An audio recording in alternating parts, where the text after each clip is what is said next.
যেদিন ফ্যাসিবাদ পালিয়ে গেল সেই দিন মুক্ত হয়ে তার দুদিন পরে বিএনপি যে জনসমাবেশ করেছিল পার্টি অফিসের সামনে, সেখানে তিনি কিন্তু একবারের জন্য তাদের প্রতিশোধ নেওয়ার কথা, প্রতিহিংসার কথা বলেননি।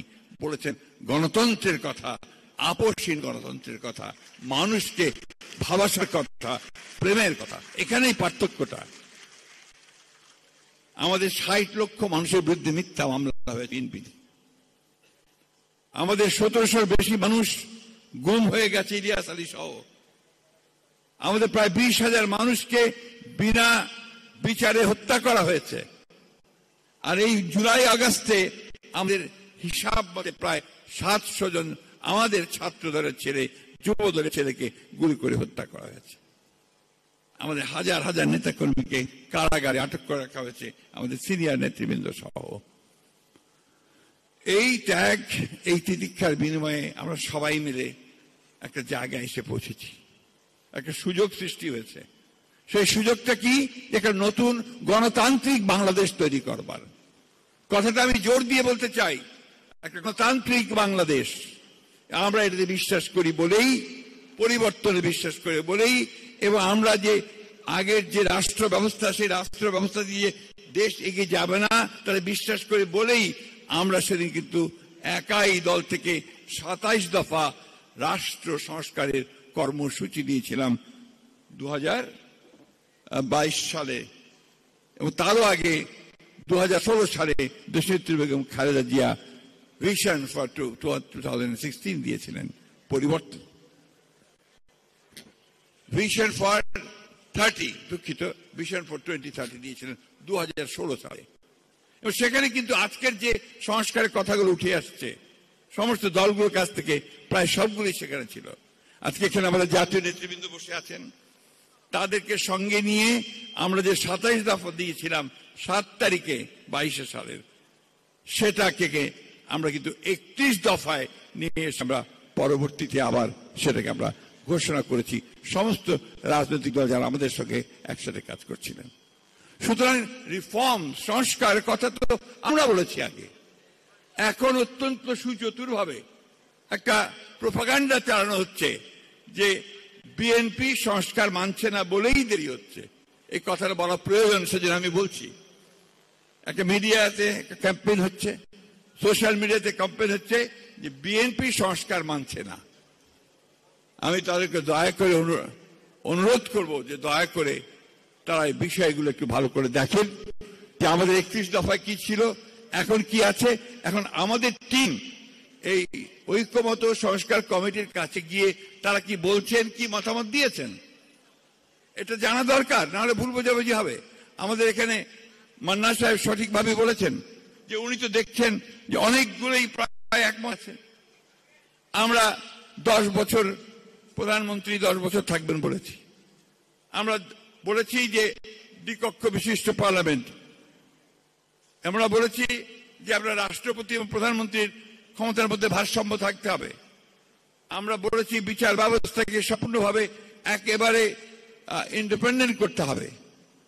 আমরা বলেছি যে সংস্কার বিভিন্ন ক্ষেত্রেও নিয়ে আসতে হবে, অর্থনীতির ক্ষেত্রেও সংস্কার নিয়ে আসতে হবে।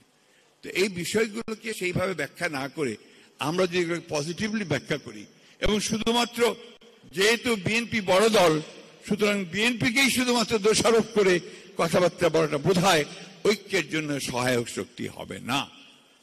আমি অনুরোধ করব সকল রাজনৈতিক দলগুলোকে, বিশেষ করে তরুণদেরকে, যে তরুণদেরকে আমরা দীর্ঘ 15 বছর ডাক দিয়েছি সভা সমাবেশের মধ্য দিয়ে। আমরা সমাবেশ করেছি, 7 নদী পার হয়েছি, বিভাগে সমাবেশ করেছি, আমাদের ছেলেরা গুলি খেয়ে মরেছে। সেখান থেকে আমরা একটাই ডাক দিয়েছিলাম, কে আছো জওয়ান, হও আগুয়ান, হাঁকিছে ভবিষ্যৎ। কারণ আমরা মনে করি যে শুধুমাত্র তরুণরাই পারে, যুবকরাই পারে একটা পরিবর্তন আনতে। সেই পরিবর্তন তারা এনেছে, সেই জন্য আমরা তাদেরকে আন্তরিকভাবে ধন্যবাদ, কৃতজ্ঞতা জানাচ্ছি। আমরা বিএনপি অত্যন্ত সজাগ, চ্যালেঞ্জগুলো মোকাবেলার ব্যাপারে খুব সজাগ। সাকি বলেছে যে অনেক বড় বড় চ্যালেঞ্জ মোকাবেলা করবো বলেই তো আগেই সংস্কারের প্রস্তাব দিয়েছি।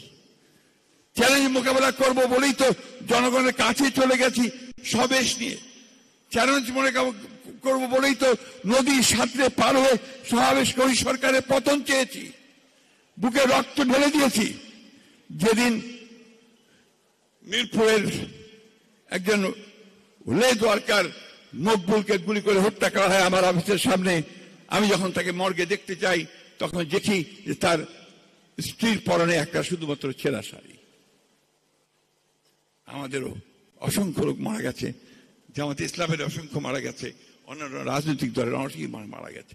সুতরাং ঐক্যের প্রশ্নে আমাদের কোনো আপোষ নেই, আর গণতন্ত্রের প্রশ্নে আমাদের কোনো আপোষ নেই। আমরা খুব পরিষ্কার করে বলতে চাই, বিএনপি আমরা একটা লিবারেল ডেমোক্রেটিক পার্টি। এই লিবারেল ডেমোক্রেটিক পার্টির আমরা গণতন্ত্রের মধ্য দিয়েই, নির্বাচনের মধ্য দিয়ে পরিবর্তনটা চাই, এবং সেই পরিবর্তনটা পার্লামেন্টের মধ্যেই চাই। আমি অনুরোধ করব সকলকে এই বিষয়গুলো ইতিবাচকভাবে দেখবেন। আর যে জুলাই সনদের কথা উঠেছে, জুলাই সনদের প্রস্তাব তো আমরা অনেক আগেই দিয়ে দিয়েছি সরকারকে। এখন সরকারের দায়িত্ব এটাকে চূড়ান্ত করার। সরকারের দায়িত্ব এই বিষয়গুলোকে সামনে নিয়ে আসা। সরকারের দায়িত্ব যে আমরা ঐক্য মতের সঙ্গে কোন জায়গায় একমত হচ্ছি না, কোন জায়গায় একমত হচ্ছি সেটা বলুক। আমরা গণতান্ত্রিক বাংলাদেশ দেখতে চাই, আমরা এই তরুণদের ভবিষ্যৎ দেখতে চাই, আমরা এই তরুণদেরকে কর্মসংস্থান করতে চাই, অর্থনীতির বিকাশ ঘটাতে চাই, কৃষক শ্রমিকের উন্নতি করতে চাই, আমরা মহিলাদের ক্ষমতায়ন চাই। এই বিষয়গুলোকে আমরা একখানে আনতে চাই। আমরা ধর্মীয় স্বাধীনতা চাই। আমরা অবশ্যই আমাদের স্বাধীনতা, সার্বভৌমত্ব, এই প্রশ্নে আমরা কখনো আপোষ করিনি, কোনোদিন করব না। আমাদের দেশনেত্রী বেগম খালেদা জিয়া আমাদেরকে সেই পথে শিখিয়েছেন। আমাদের নেতা প্রেসিডেন্ট তারেক জিয়াউর রহমান সাহেব আমাকে সেই পথ দেখিয়েছেন। আর এখন আমাদের তরুণ নেতা জনাব তারেক রহমান এই দীর্ঘ 8-9 বছর ধরে আমাদেরকে সেই পথে এগিয়ে নিয়ে এসছেন, যেখান থেকে আমরা আরো শক্তিশালী হয়েছি, আরো আমাদের আত্মবিশ্বাস বেড়েছে যে আমরা বাংলাদেশকে সত্যিকার অর্থেই একটা গণতান্ত্রিক রাষ্ট্রে পরিণত করতে পারবো।